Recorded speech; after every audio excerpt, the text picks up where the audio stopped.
Thank you for joining us. So we'll jump right in, Thiago, if that's okay. Yeah. Retail marketing has always chased the next big thing. But what actually, in your opinion, makes a performance campaign unforgettable in today's busy world? Okay. I mean, I'm a media guy, but honestly, it is creative fundamentally that's going to make a campaign unforgettable. And I think for performance, the things that we've seen over the last couple of years that have made the biggest difference, first and foremost, the transition to AI-driven media. I think as media fragments, even within ecosystems like Google's, actually navigating the messy middle becomes almost impossible without using the AI-driven formats. That's something that I think is becoming table stakes in terms of how you do it. And I think what's interesting then about, well, how do you make a campaign unforgettable when you're handing over the reins is this idea that I think Meta talks about of creative is the new targeting. And that's certainly something that we're finding. So particularly leveraging creators and dynamic elements. So traditional DCO, but also feed-based advertising and creative feed work. I think those are the things that you really need to be using just as part of your BAU performance campaigns, especially if you operate at the sort of scale that H&M is. It's interesting what you're saying about creators. So for H&M specifically, is that a really important part of your strategy? It is, and it's something that's becoming increasingly important. I think the way that they think about creators is really part of a broader sort of localization exercise that they're trying to do. So how do we better connect with customers in markets? Well, creative is the answer.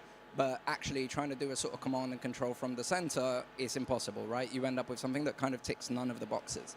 So really they use local creators that are market specific to give you a genuine in to all of the various subcultures that we might be trying to build connections with in each of the markets. So that's kind of the biggest drive behind using the creator content. And then all of the feed-based and sort of automated dynamic content elements that we have as part of the bigger machine then ride off the back of the creative content. So it's almost like creators make a BAU consideration layer that we can then follow up with all of the performance ads underneath. Nice. And then ultimately, so your job is driving sales, right? So ultimately, that is still a performance kind of driving tactic for you. Yeah, absolutely. I mean, everything that we do, right? Like brand advertising is ultimately about sales that we're going to make tomorrow or protecting our margin. So we do everything with a very clear conscience that if it is not driving some kind of incremental value, it's not worth doing. So we have a very structured test and learn that, you know, having a multinational brand makes it quite easy to do, you know, 3 or 4 tests at the same time in different geos. And really what we're trying to do is develop platform strategy. So like, are there universal truths about how to execute within each of the platforms? And that platform strategy is really what kind of takes us to, right, how do we leverage AI-driven marketing? How do we enhance it? Because I think that is something that as an industry is still so new that all of us are a little bit nascent in terms of how we approach. Definitely. In many ways, it does feel like this is like the year of AI, potentially. So would you say for you, is AI a friend or a foe? I think it's just Pandora's box, isn't it? Like, we've opened it, so now you kind of have to live with it. You can't put the genie back. For us, the shift to AI really is just like any other shift that we've had. I think in digital, anyone that's worked in digital over the last 10 years has probably had to relearn their channel 3-4 times. And I think this is part of that latest drive. And by channel, you mean like social, for example. So social, proliferation of the number of channels so within. If you started in search 10 years ago, your job today is totally different. Yes. Right, and if you started in social, likewise. I mean, I started, it was right-hand side ads on Meta. Yeah. Right, and so actually when you just take it in that larger timeline, I think it's just part of that process of keeping your skills sharp. So for us, AI is a friend in the sense that in a fragmenting media landscape, it allows us to navigate the complexity and still be able to drive incremental value for the brands. So that is really, for us, at the crux of, you know, what we'd look for in any tool, and in that sense, it's a foe. And from an agency perspective, so, you know, what is kind of the role of AI and technology in being able to deliver these multi-market creator campaigns? Like, you know, how do you balance that with then also the probably potentially hundreds of people on your team? So for us, in terms of like entry-level roles, I think it hasn't really started to impact like you hear about more broadly. I think really where we're looking at is the shape of the team overall. So I think what AI-driven media buying does is it moves the value out of where traditionally it's sat in. So we're no longer selling the fact that, we're setting up your campaigns and optimizing them. Actually, it's about building a media ecosystem that you can connect to all of the partners, right? So that is essentially the fuel that you feed the algos. It is your CDP, it's your product feed, it's the creatives that you have, and then it is the analysis that you run out of the back end. And so really the way that it's changing our team makeup at the moment is actually just the structure and the skill sets. So we've now got data science embedded in our performance teams, just as standard. We have a feed strategist who is actually focused on not only how do you leverage the product feed across different geos and across different platforms, but also working with partners like Smartly on how can we leverage the product feed to enable creative automation at scale in a really cost-effective way. Okay. So what kind of advice maybe would you give to someone who's looking to break into a career in advertising? Like bearing in mind that, anyone who's doing that will be a digital native. They'll be using AI probably way more than you and I do. I think if you're coming into the industry now, I think you're fine. There's lots of talk of the impact that it's going to have to jobs. I think a lot of that is still speculative. Like, we know it will have an impact, but like, is it going to wipe jobs? Is it going to transform jobs? Will it create more jobs? I think everybody's point of view is probably, going to be driven by some form of bias.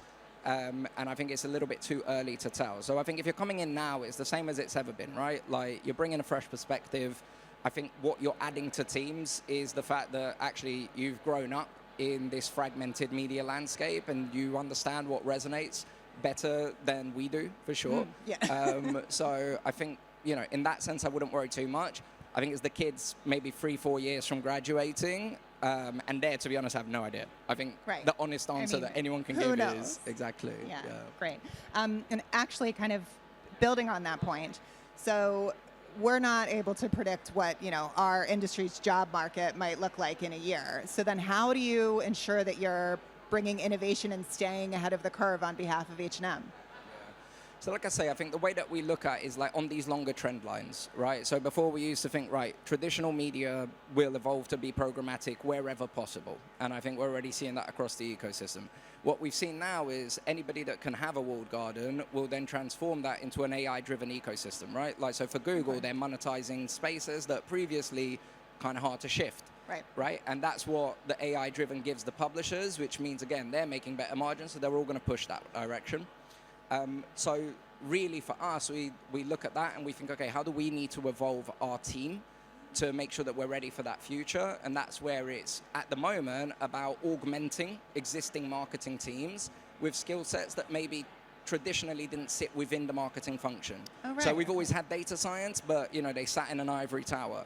Now they're next to our performance teams and they work together on what the test and learn roadmap looks like.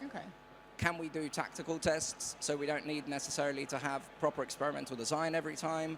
When should we? How do we organize multi-market tests to make sure that we can actually get a learning in one shot? So really that is the way that we're evolving. We've got developers that, again, sit as part of the wider performance team, which means that we can start stitching together different technologies that we might use.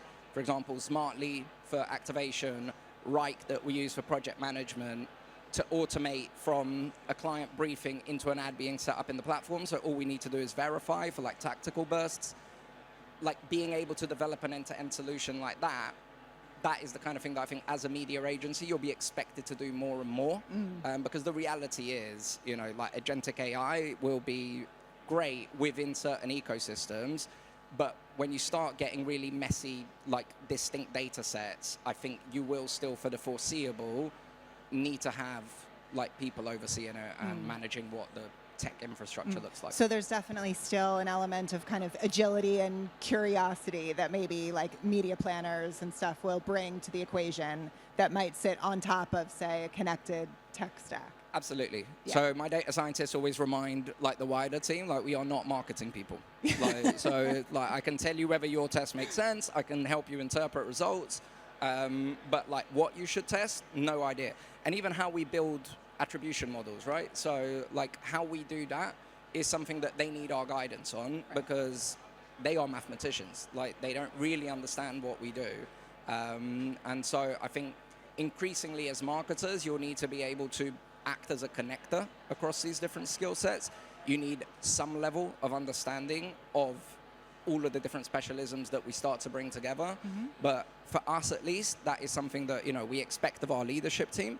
Like the team day to day, really, like it's our job to educate them as we start trying to evolve what an agency team looks like. Right. So even with like the dawn of AI, et cetera, there's definitely still room for kind of art and science in the overall delivery of an unforgettable campaign. I think so, and I think there'll always be, right? Yeah. Like I'm very much skeptical that we'll ever get to a point where you press a button and it sells your product. So yeah, I think so. Great. Right. Well, I guess I'm not quite sure how we're doing for time, but if there are any questions from the audience, we'd be happy to take them. But in summary, it sounds to me like okay, cool. We've still got 4 minutes. Great. So, wonderful. Okay, so this is a bit of a curveball for you, but I think you can handle it. What would you say is one kind of traditional performance marketing, maybe tactic or rule that you would say that you have completely thrown out the window? Last click attribution. Right. I love that you're saying that. Yeah, I mean, honestly, I feel like this is one that probably everybody is like, well, yes, last click attribution is useless, but actually moving away from it is super really difficult. Hard. Yeah. And I mean, that's the thing that we've learned. It's like it is that journey, and it's primarily education of non-marketing stakeholders, even more so than the marketing stakeholders, because the analytics are so embedded for sales teams, for people who are doing the orders to the warehouse. So that's the thing that we found is that actually like the journey to get a client off last click, it goes way beyond the marketing team. But I think it is the simplest thing you can do to transform the activity that you do, because you consider how much time from our teams goes into pulling a report that is looking at last click sales, then writing some commentary about those last click sales, then talking the client through and making decisions based on these last click numbers that we all know fundamentally are bogus. And I think anyone that's been wrestling with GA over the last year and a half is probably like, oof, yeah. There is no single source of truth that is useful. Last click as a model, even if there was, is like just fundamentally flawed. I think the minute that you take a step back and look at how we're actually attributing that value, you go, well, that makes no sense. But it sounds like it's taken quite a long time and focus, right, to move beyond that last click. Yeah, and I think solutions are actually quite easy, right? Like just how do you actually move away from last click? Simple. Getting a large organization to then make that shift, that is the bit that we've found the most challenging, but honestly, it is transformative. So yeah, I think that's the biggest one. Great, I love that. I wasn't expecting you to say something as chunky as that, but thank you. So what would you say? Is there anything from that process, like you talk about multiple stakeholders within an organization, and also needing to influence sort of on behalf of your marketing clients, maybe other teams internally? Is there kind of anything that you think you've learned that you would instill in your teams for another challenge? Yes, I think the big thing that we've learned is it's someone else's quote, but that really resonated with me as we were starting to get to the end of the process, which is like slow is smooth and smooth is fast. Okay. So actually like plan, be methodical, like first and foremost, like map the stakeholders that rely on the analytics. Once you understand that and why they use it, you need to be thinking about the implications for them and how your proposed solution is also going to impact them, how it can still fulfill the need that they do. Oftentimes, last click is not useful for what we're doing, but if you're just looking at like site journeys, still does the job. You don't need to touch it. So I think that exercise of mapping the stakeholders, planning the individual conversations, going through it methodically, it means that, you kind of accept from the outset that it's going to be a 6-12 month journey. but it is a 6 to 12 month journey. Right. Whereas if you try to do it really quickly, after 6 to 12 months, you You'll probably regret it. realize you need to start again. Yeah. And I think, yeah, that's probably the biggest takeaway for us that we definitely now use on any kind of big change management that we're trying to do, which is to go, right, before we do anything, let's spend a lot of time just actually thinking through the steps. So it sounds like, kind of in summary then, maybe one of the most important things you can do to actually continue to stay ahead of the curve is to ensure that you take your time, get your house in order, kind of what you're saying, but then also consider the way that you can use both, that you can use AI and embrace it really as like an art and a science. Is that right? Yeah, I think so. Like, I think spend less time doing and more time thinking. It's, you know, like you're making 10 decisions, cut it down to 3 and the 3 most important and give yourself space to actually think them through. That's definitely how we stay on top of like a really large, fast-moving account is actually to be massively selective about what we actually pay attention to. Yeah, great. Thank you. Thank you.